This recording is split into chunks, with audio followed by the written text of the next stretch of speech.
discours juste après le petit déjeuner. Ensuite, nous aurons l'implantation avec l'inauguration du lieu d'implantation et derrière une démonstration des pompiers. Toram Basse, plantation d'un îlot d'arbres d'avenir et demi-journée d'action de sensibilisation auprès de la jeunesse locale des écoles des Toram, avec conférence de presse au lac des Sagnes.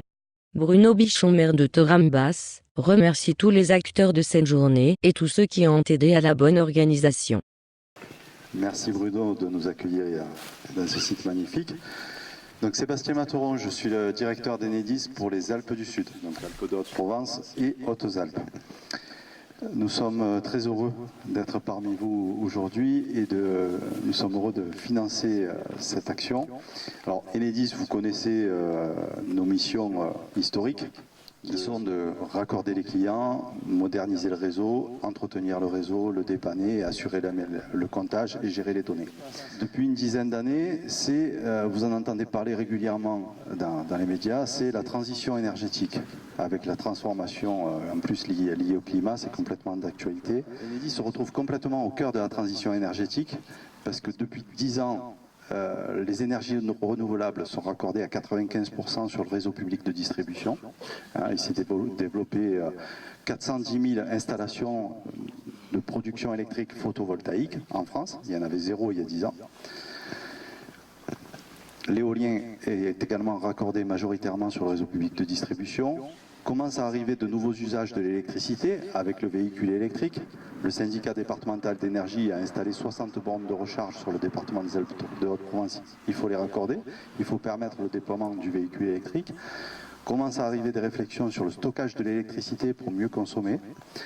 Et dans tout ce paysage-là, l'arrivée du numérique permet de mieux piloter les réseaux électriques.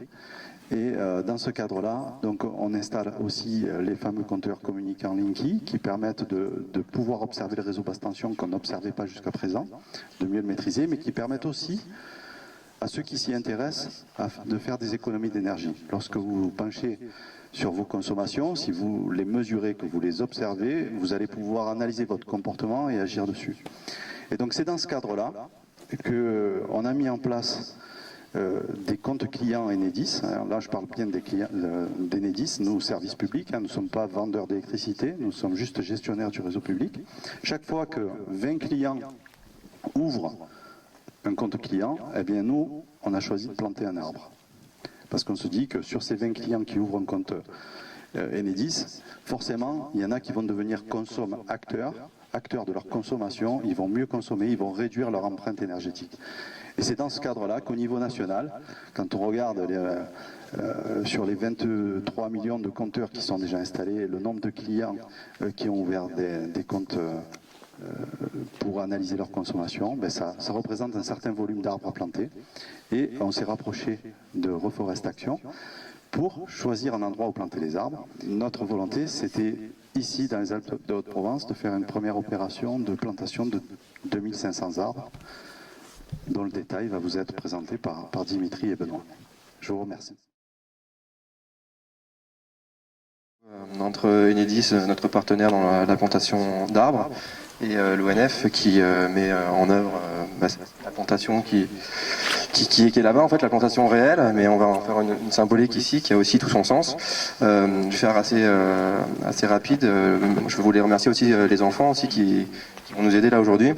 Reforestation, notre objectif en fait est de restaurer ces écosystèmes forestiers dégradés et grâce à Enedis on peut financer la plantation de 50 000 arbres au niveau national. Aujourd'hui on travaille beaucoup avec Enedis et les collectivités du coup via beaucoup de projets avec l'ONF qui nous accompagne là-dessus et on parlait de transition énergétique. Là moi je voulais vous parler un peu de transition climatique. Ici le contexte de la plantation qui est sur les hauteurs de Toram et de tester des nouvelles essences qui sont peut-être un peu plus adaptées aux contextes climatiques actuels avec ici des périodes de sécheresse et de chaleur. Voilà. Larocque de l'Office national des forêts, mais je suis entouré de différents collègues qui sont réellement les gestionnaires de cette forêt pour le compte des communes et de l'État. Comme l'ont dit les précédents orateurs, on perçoit dans les forêts de tout le bassin méditerranéen des évolutions climatiques fortes. Et en particulier ici dans les Alpes du Sud, certains arbres sèchent et donc il est important de penser aux arbres qu'on pourra élever dans la sylviculture du futur. Dans les parcelles qui sont au-dessus du village, je vais m'adresser de plus en plus aux enfants, là, on a constaté, mes collègues qui s'occupent de ces parcelles ont constaté que des pins accrochés, des pins sylvestres, vous verrez tout à l'heure sur des petits jeux, ne peuvent plus pousser. Donc il faut qu'on se pose des questions, les forestiers, sur qu'est-ce qu'on va pouvoir planter, qu'est-ce qui va pousser, et on va suivre pendant 30 ans les essences qui vont être plantées ces prochains jours. Vous allez faire un démonstrateur ici, mais c'est ces deux essences, le mélèze et le cèdre, qui seront aussi plantées là-haut, et on verra comment elles vont pousser. Donc grâce à votre geste et grâce au geste des ouvriers qui vont planter là-haut, des ouvriers forestiers, on va pouvoir suivre, et les essences, les plantes, les arbres forestiers qui pousseront, ben on pourra s'en servir pour la forêt du futur, qui sera plus chaude et plus sèche. Merci. Un réel plaisir pour moi que cette opération de reforestation ait lieu sur notre territoire, puisque nous sommes un territoire qui avons une véritable histoire avec la forêt, et depuis longtemps, du pays A3V à l'époque, nous avons été le territoire qui a accueilli la première charte forestière à titre expérimental, et c'était à l'époque sur le massif d'Anote. Lors du renouvellement de cette charte forestière en 2010, nous avons fait le choix de l'étendre à l'ensemble du pays A3V. Le pays A3V qui est aujourd'hui la communauté de communes qui correspond à l'arrondissement de Castellane. C'est dire si ce territoire a une histoire qui date avec la forêt. Depuis la première charte forestière expérimentale, nous avons un technicien ou une technicienne forêt, et la communauté de communes a renoué à sa création avec cette thématique-là.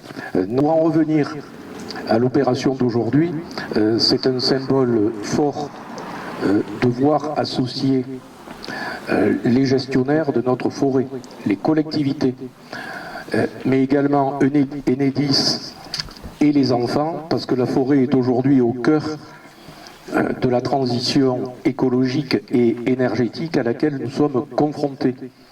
Nous avons une véritable obligation dans le temps de faire face à des mutations extrêmement importantes au niveau des climats, au niveau de l'eau, au niveau des paysages, mais aussi au niveau de l'économie, parce que certes, la forêt participe à l'équilibre climatique, à l'équilibre écologique, mais c'est aussi, et ça fait partie des missions de notre chargé de mission forêt, une activité économique, et il ne faut pas l'oublier.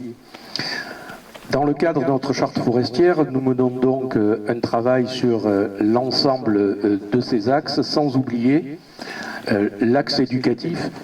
Et vous parliez tout à l'heure d'un investissement dans le temps, avec un suivi de plantation à 30 ans. Et 30 ans, quand on parle d'environnement, de nature, de forêt, de climat, c'est du court terme. On travaille sur des temps beaucoup plus longs. C'est donc très important que les enfants et les plus jeunes soient associés à ce qui se fait aujourd'hui pour notre avenir à tous. Donc merci encore une fois à tous les partenaires et bon travail aux enfants. Merci. Bonjour à tous. Jean Bassy, conseiller régional en charge de la forêt.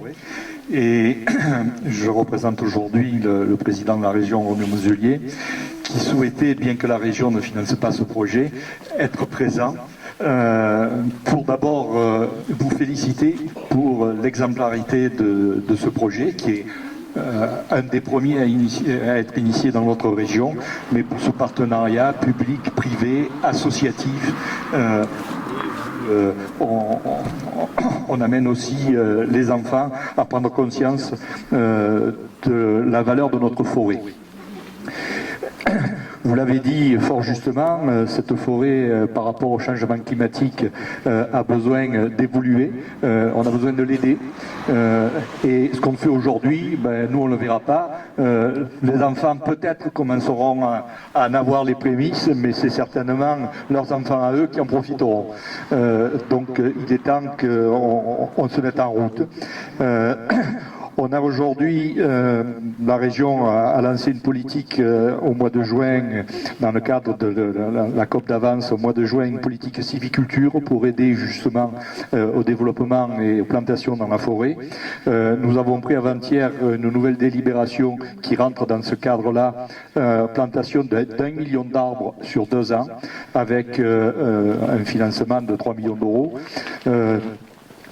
Donc notre volonté, la volonté du président, c'est de dire il faut reconnaître dans la forêt tout le rôle qu'elle joue au niveau de la région. Donc un rôle environnemental, un rôle social, un rôle économique, vous l'avez dit, et puis certainement un rôle au niveau de l'évolution climatique que nous devons prendre en compte. Et là-dessus, donc la volonté du président est de planter donc ce million d'arbres, c'est exemplaire, mais ça suffira pas. Donc il faudra en faire encore beaucoup plus. Et nous avons mis en place donc avec cette politique-là un fonds carbone aussi qui aidera à faire ces plantations. Aujourd'hui, nous sommes limités dans l'aide que nous pouvons apporter au domaine privé ou public, qui se limite à 40% du volume des travaux. Donc nous avons absolument besoin d'un partenariat privé pour pouvoir rendre ces projets accessibles du fait de... Enfin, je dirais, de la valorisation de notre forêt qui n'est pas en adéquation avec ce qui se fait dans les autres territoires nationaux. Voilà. Donc, vous féliciter encore une fois et vous dire que nous sommes tout à fait dans la ligne de ce que vous avez initié aujourd'hui et nous souhaitons développer des projets de ce type-là de partout dans notre région de façon à ce que à terme cette forêt continue à exister et continue à nous apporter tous les bienfaits qu'elle nous apporte.